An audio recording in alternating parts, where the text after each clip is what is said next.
tous, on se retrouve aujourd'hui pour le cours sur les suites numériques. Non, c'est le dernier cours.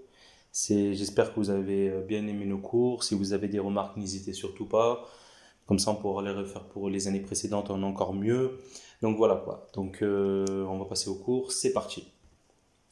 Donc on va donner la définition d'une suite. Donc on appelle une suite d'éléments de R toute application U définie sur N dans R. Donc U définie dans N, donc N qui est l'ensemble des entiers naturels, à valeur dans R. Donc on notera plutôt U ou cette expression-là pour décrire la suite U. UN désigne le nème terme et cette écriture-là, la suite entière. Une suite peut être définie de trois façons. Donc la première des façons, c'est par une formule explicite donc, de cette forme-là. Par une formule de récurrence du type pour tout n qui appartient à n, donc un plus 1 est égal à f de un, f qui est une fonction, on va se poser des questions dessus, mais qui dépend de un et pas de x. Et je vous ai donné un petit exemple ici, l'exemple de la suite de Fibonacci, très connue. D'ailleurs, allez faire un petit tour sur internet, il y a beaucoup de choses à dire dessus. Et on peut voir que là, voilà, fn plus 2 dépend de fn et fn plus 1 ici. Et ensuite, une suite définie implicitement, donc c'est une fonction en fait, mais qui va dépendre de n qui est un entier naturel, donc pour suivre la définition d'une suite. Donc voilà, on passe à la suite. Donc U est majoré, si seulement s'il existe grand M qui appartient à n, pour tout n qui appartient aux entiers naturels, Un inférieur égal à grand M. Donc on a la même définition analogue pour U qui est minoré, et si U est borné, eh bien on a la valeur absolue de UN qui est inférieure ou égale à grand C, mais C, attention, c'est un nombre réel positif. Bah oui, normal parce que la valeur absolue, la fonction valeur absolue est à valeur positive. Et ensuite, une petite remarque, une suite est bornée si seulement si elle est majorée et minorée. Donc si vous avez montré qu'elle est majorée et minorée, eh bien vous avez borné. Donc vous n'êtes pas obligé de travailler avec cette définition-là pour montrer que U est borné. Ensuite, quelques petites définitions. Donc soit U une suite réelle, on dit que la suite U est croissante si pour tout n qui appartient au naturel, Un plus 1 supérieur ou égal à Un. On a la même définition pour strictement croissante, sauf que là, en fait, c'est plus supérieur ou égal, c'est supérieur. Et on a des définitions analogues si c'est décroissante ou strictement décroissante. Donc, rien de très compliqué, c'est logique. Ensuite, limite de suite, donc vous allez voir, c'est très proche de ce que l'on avait fait sur le chapitre sur les limites. Les définitions, c'est quasiment les mêmes. Donc, soit U, une suite réelle et L qui est un réel. On dit que U est convergente si seulement s'il existe L qui est un réel, tel que U converge vers L. Ouais, on a une deuxième affirmation qui est qu'il existe L qui appartient à R pour tout epsilon supérieur à 0. Et bien, pour tout grand N qui appartient à un entier naturel et pour tout petit n supérieur à grand N, eh bien, on a la valeur absolue de Un moins L inférieure ou égale à epsilon. Donc ça doit vous rappeler quelque chose, cette définition de limite. On avait la même chose pour les fonctions. Et on note cette limite, donc la limite d'une suite, lorsque n tend vers plus l'infini, eh bien on va la noter de cette façon-là, de la même façon que pour une fonction. Ensuite, donc on a trois définitions pour des limites. On a U qui converge vers L si tout intervalle de cette forme-là eh bien, contient toutes les valeurs de UN à partir d'un certain rang. Donc faites-vous un petit dessin, essayez de bien comprendre cette définition-là. C'est pas simple ces définitions, mais en prépa ça va devenir monnaie courante, vous allez en rencontrer très souvent, donc il faut que vous vous familiarisez avec ce type de définition. On a pareil ici, donc si U diverge vers plus l'infini, eh bien U diverge vers plus l'infini si tout intervalle de la forme A plus l'infini contient toutes les valeurs de UN à partir d'un certain rang.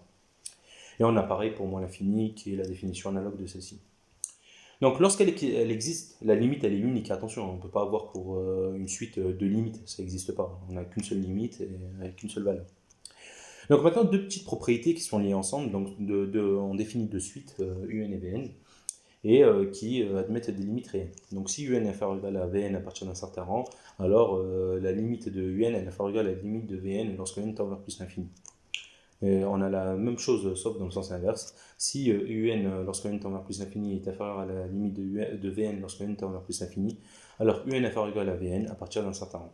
C'est des définitions assez logiques, donc on reste toujours dans des choses que l'on maîtrise, j'ai envie de dire. Ensuite, des opérations sur les limites, soit UN et Vn de suite qui admettent des limites, et lambda qui est un réel non nul. On note limite de n lorsque n tend vers plus l'infini de un qui est égal. On note la limite de un lorsque n tend vers plus l'infini qui est égal à L qui est égal à L, qui appartient à l'ensemble des réels, union plus ou moins l'infini. Et pareil pour Vn. Donc voilà, donc ici on définit l'ensemble des valeurs possibles de limites pour les suites. Et donc quelques petites opérations. Donc ce tableau-là, en fait, franchement, c'est analogue à ce que l'on a vu avec les fonctions et dans les chapitres précédents. Donc là, c'est des choses qu'il faut que ça soit logique pour vous, il faut que ça aille vite, quoi. Ensuite, quelques petits théorèmes. Donc le théorème d'encadrement, on l'a déjà vu pour les fonctions. Eh bien, ça marche exactement pareil pour les suites. Donc pas de problème. Donc je ne vais pas y passer beaucoup de temps, mais parce que vu qu'on a déjà vu ça, mais c'est analogue. C'est vraiment... Eh bien, vous verrez même dans les exercices, on fera beaucoup l'analogie entre suite et fonction. Et vous allez comprendre qu'en fait, c'est quasiment la même chose, là. Et maintenant, on va voir le corollaire. Si on a ces deux conditions-là, donc de telle sorte que un, lorsque n tend vers plus l'infini est égal à 0, et que l'on a la valeur absolue de Vn moins L qui est inférieure ou égale à un pour tout n qui est un entier naturel, eh bien alors Vn elle est convergente et la limite de Vn lorsque n tend vers plus l'infini est égale à L. Donc ça se comprend assez bien ce corollaire. Ensuite, le théorème de la limite monotone. Donc c'est très très important ces quatre définitions-là. Je vais juste parler des deux premières parce que après c'est juste des définitions analogues, sauf que si la suite est décroissante, quoi. Donc là ici pour les cas où les suites, pour le cas où la suite un est croissante, eh bien pour le premier cas, si elle est majorée en plus, eh bien si on a croissante et majorée, alors la suite un converge. Donc ça, vous compreniez que une suite, si vous voulez qu'elle converge, il faut qu'elle soit monotone, donc c'est-à-dire soit croissante, soit décroissante, et qu'elle soit majorée ou minorée, suivant que la suite croît ou décroît. Et donc elle converge, et donc ça veut dire qu'elle a une limite réelle.